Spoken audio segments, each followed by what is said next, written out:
ಅಯೋಧ್ಯೆ ರಾಮ ಬಿಜೆಪಿಗೆ ವೋಟ್ ತಂದು ಕೊಡುತ್ತೆ. ಅಯೋಧ್ಯೆ ರಾಮ ಅಂದ್ರೆ ಈ ಬಾರಿ ನಾವು ಗೆಲ್ತೀವಿ ಅನ್ನೋ ಬಿಜೆಪಿ ನಡೆಯುತ್ತೆ. ಇಲ್ಲ, ಅವರು ವಿಷಯ ಹಂಗಿದೆ ಪಾಪ.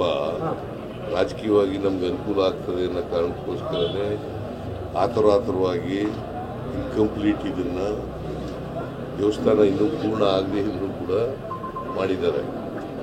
ಬಟ್ ಅದು ಬೂಮ್ರಂಗ್ ಆಗುತ್ತೆ ಅಂತೇಳಿ ನಾನು ಅಂದ್ಕೊಂಡಿದ್ದೀನಿ. ಯಾಕಂತಂದರೆ ನಮ್ಮ ದೇಶದಲ್ಲಿ ಜನ ಇದ್ದಾರಲ್ಲ, ಸೆಕ್ಯುಲರಿಸಮನ್ನು ಒಪ್ಕೊಂಡಿರ್ತಾರೆ. ಸಂವಿಧಾನ ಕೂಡ ಸೆಕ್ಯುಲರಿಸಮ್ನ ಪ್ರತಿಪಾದನೆ. ಸೊ ಅದರಿಂದ ಅವ್ರು ಏನೇ ರಾಜಕೀಯ ದುರುದ್ದೇಶ ಇಟ್ಕೊಂಡು ರಾಜಕೀಯ ಲಾಭಕ್ಕೋಸ್ಕರ ಏನೇ ಮಾಡಿದ್ರು ಕೂಡ ಈ ದೇಶದ ಜನ they go by the principles of constitution. ರಾಮನ ಮೇಲಿನ ಭಕ್ತಿಗಿಂತ ರಾಮನ ಹತ್ರ ವೋಟ್ ನೋಡ್ತಾ ಇದ್ದಾರೆ. ಶ್ರೀರಾಮಚಂದ್ರ ತ್ರೇತಾಯುಗದಲ್ಲಿ ಇದ್ರು ಅಂತ ರಾಜರಾಗಿದ್ದರು. ದಶರಥ ಮಹಾರಾಜನ ಮಗ. ದಶರಥನಿಗೆ 3 ಜನ ಹೆಂಡತಿ. ಮಹಾರಾಜನ ಮಗ.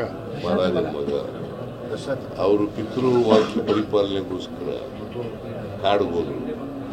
ಭರತನಿಗೆ ಪಟ್ಟ ಕಟ್ಟಿ ಕಾಡಿಗೆ. ಯಾಕಂದರೆ ಕೈಕೇಯಿ ಹಠ ಹಿಡಿದು ನನ್ನ ಮಗನಿಗೆ ಪಟ್ಟಾಭಿಷೇಕ ಮಾಡಬೇಕು ಅಂತ. ಅದರಿಂದ ಕಾಡಿಗೆ ಹೋದರು. ಅವ್ರ ಜೊತೆಲಿ ಲಕ್ಷ್ಮಣನು ಹೋದರು, ಸೀತೆಯನ್ನು ಹೋದರು. ಆಮೇಲೆ ಆಂಜನೇಯ ಅಲ್ಲಿ ಸೀತೆ ಲಂಕಾ ಹೋದ ಮೇಲೆ ಪರಿಚಯ ಆಗಿ ಅದೆಲ್ಲ ಆಯಿತು. ಈಗ ನಾವು ನೋಡ್ತಾ ಇರ್ತಕ್ಕಂಥ ಶ್ರೀರಾಮಚಂದ್ರ ಅವನು ಎಲ್ಲ ಜನಾಂಗದವ್ರನ್ನು ಕೂಡ, ಸರ್ವ ಜನಾಂಗ ಎಲ್ಲರಿಗೂ ನ್ಯಾಯ ಕೊಡ್ತಕ್ಕಂಥ ಕೆಲಸ ಮಾಡಿದ. ಅದಕ್ಕೋಸ್ಕರ ರಾಮರಾಜ್ಯ ಆಗಬೇಕು ಅಂತ ಹೇಳಿ. ರಾಮರಾಜ್ಯ ಅಂತ ಯಾಕೆ ಕರಿತೀವಿ ಅಂತಂದರೆ,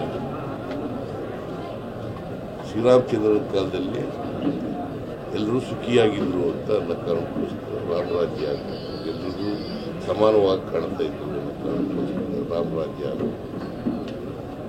ಅದಕ್ಕೋಸ್ಕರ ಈ ಸಂವಿಧಾನದಲ್ಲಿ ಏನು ಹೇಳ್ತದೆ ಅದು ಭಾಳ ಮುಖ್ಯ. ಏನೇ ಅವರು ರಾಜಕೀಯಕ್ಕೋಸ್ಕರ ಏನೇನು ಮಾಡ್ತಾರೆ ಅದು ಅಪ್ರಸ್ತುತ. ಸರ್, ಈಗ ಚುನಾವಣೆಗಳು ಹತ್ರ ಬಂದಂತ ಸಂದರ್ಭದಲ್ಲಿ ಧಾರ್ಮಿಕ ವಿಚಾರಗಳು, ಭಾವನಾತ್ಮಕ ವಿಚಾರಗಳು ಮುನ್ನೆಲೆ ಜಾಸ್ತಿ ಬರ್ತಾ ಇದೆ ಅಂತ. ಚುನಾವಣೆ ಬರ್ತಾ ಇದೆ, ಇಂಥ ವಿಚಾರಗಳು ಜಾಸ್ತಿ. ಏನೇ ನೀವು ಮುನ್ನೆಲೆ ಮಾಡಿದ್ರು ಕೂಡ the people of India, Bharat, ಅವರು ಅರ್ಥ ಮಾಡ್ಕೊಳ್ತಕ್ಕಂಥ ಶಕ್ತಿ ಇದೆ. ಸಂವಿಧಾನಕ್ಕೆ ಗೌರವ ಕೊಡ್ತಾರೆ.